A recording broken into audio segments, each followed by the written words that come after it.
Teoria da relatividade geral e mecânica quântica são dois nomes que eu sei que você aí de casa já sabe que envolvem conhecimentos complexos e avançados de física, não é mesmo? O primeiro, desenvolvido por Einstein, nos ajuda a entender como funcionam os grandes astros da galáxia. E o segundo, nos dá um olhar mais próximo das coisas bem pequenas, como os átomos. Agora, você sabia que essas duas matérias, como poderíamos dizer, discordam uma da outra? E além disso, descobrir o ponto de união desses dois grandes campos da física poderiam nos responder questões como: afinal, por que nós existimos? Meu nome é Mozart Ornelas e você é muito bem-vindo ao canal. Praticamente desde que a humanidade existe, o homem tem se feito a seguinte pergunta: afinal, por que nós existimos? Durante séculos, as respostas foram dadas quase sempre por filósofos e religiosos, buscando encontrar um motivo místico do porquê os homens ocuparem esse planeta. Só a partir dos últimos séculos, principalmente depois do movimento científico iluminista no século XVIII, que a ciência tomou a frente pela busca dessa resposta. A física, principalmente, vem nos dando as melhores evidências de como chegamos até esse universo.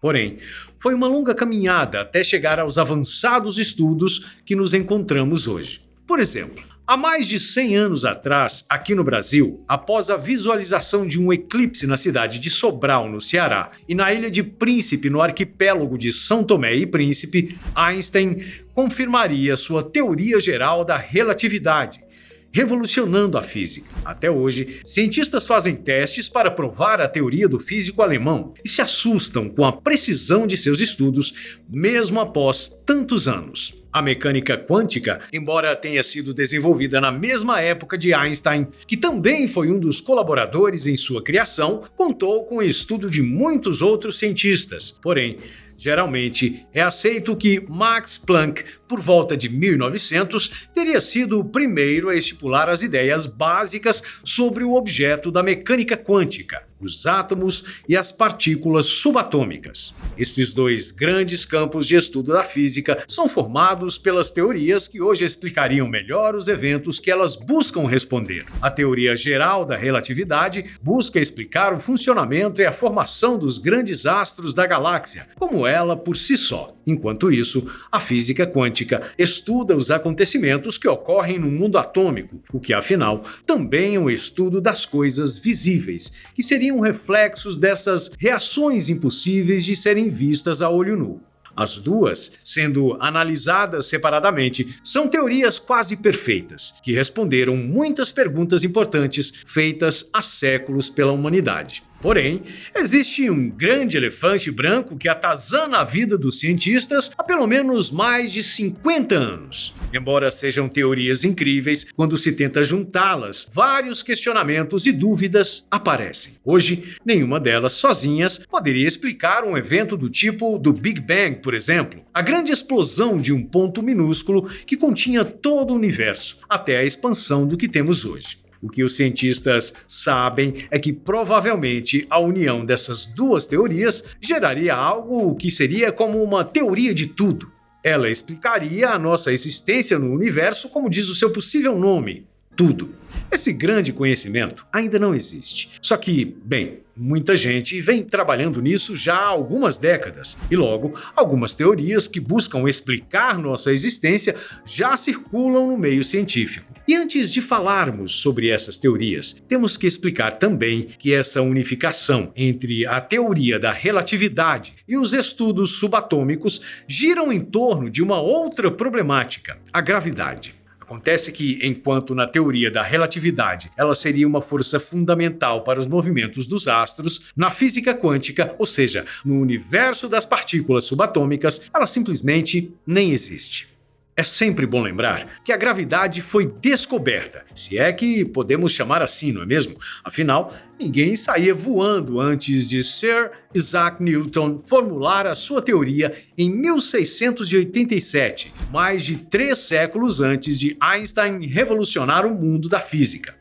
Outra importante força seria descoberta cerca de 2 séculos depois, o eletromagnetismo, depois dos estudos do físico James Clerk Maxwell, gerando as famosas fórmulas de Maxwell, o que poderíamos chamar de terreno para a física quântica estava pronto. Isso porque a gravidade não seria uma força que influencia o comportamento das partículas atômicas e subatômicas. No mundo da física quântica, outras forças afetam a movimentação dessas partículas, como o eletromagnetismo, algo que foi implementado na física quântica por conseguir explicar o modo como as partículas tão pequenas se comportam. E para piorar a confusão que todas essas novas descobertas traziam, outra inconsistência surgiu quando, em 1905, Einstein mensurou a velocidade da luz, anunciando que nada mesmo, poderia ser mais rápido que ela. Newton, quando desenvolveu a teoria da gravidade, a partir da famosa história da maçã, que não é tão verdadeira assim, também foi enfático em provar que a gravidade agiria instantaneamente nos corpos. Ou seja, deveria ser a força mais rápida do mundo. Einstein teria respondido essa questão em 1915 com a teoria da relatividade geral.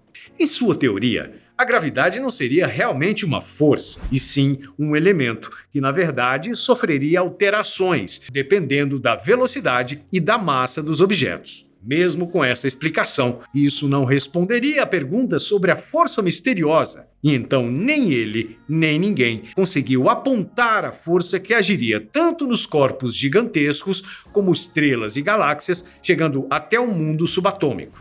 A primeira grande teoria geral que tentaria responder essa pergunta foi elaborada ainda naquela época. A teoria das cordas, como foi chamada, começou a ser criada em 1919, embora ainda tivesse esse nome, e teve início quando o físico alemão Theodor Kaluza sugeriu que existiam mais dimensões no universo do que aquelas já descobertas pelo homem. Explicada de grosso modo, a teoria das cordas diz que as partículas subatômicas, na verdade, não seriam como pequenos pontos, como são apresentadas, mas sim pequenos filamentos de energia, como cordas que vibram e, conforme essa vibração, formariam as coisas que conhecemos. Reforçando que isso não passa de uma pequena explicação simples e que o real estudo é muito mais detalhado e complexo do que essa metáfora feita aqui. Bem, fato é que a teoria das cordas ainda não foi confirmada por nenhum experimento físico. A sua confirmação seria importante para a ciência e para o mundo de tal maneira que mudaria até o jeito que vemos a realidade.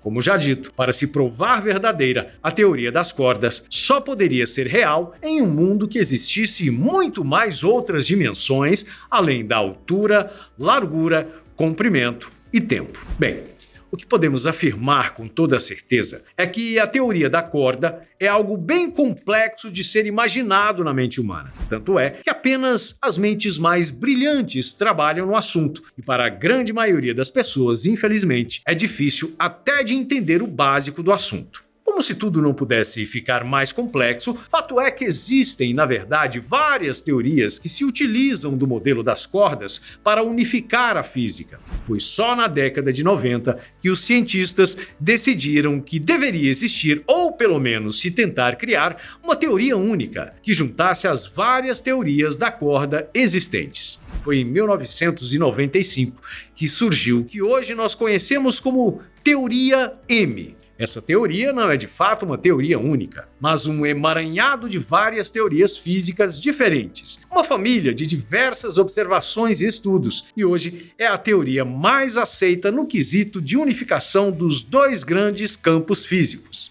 Porém, essa teoria tem uma concorrente que vem ganhando força no mundo científico nos últimos anos. Criada pelo italiano Carlo Rovelli, chamado por muitos de o novo Stephen Hawking, a teoria da gravidade quântica em loop consegue ser ainda mais complexa do que a complicada teoria das cordas. Para essa teoria, a união do que conhecemos como as dimensões espaço e tempo estariam ligadas, como se fossem grandes peças, umas às outras, gerando assim um grande entrelaçado de algo chamado nós quânticos.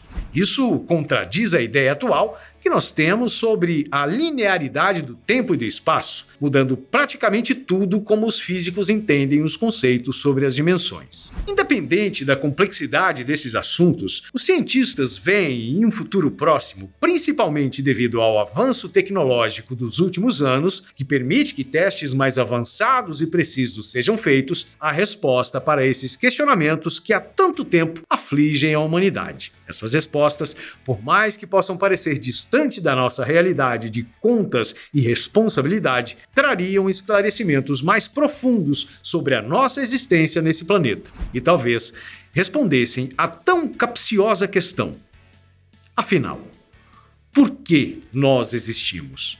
E então, vocês gostam do conteúdo de hoje? Deixe aqui nos comentários se vocês querem mais vídeos com essa pegada científica que, com certeza, em breve, mais vídeos feitos com muito carinho estarão chegando aqui para vocês. Eu fico por aqui, um grande abraço e até a próxima!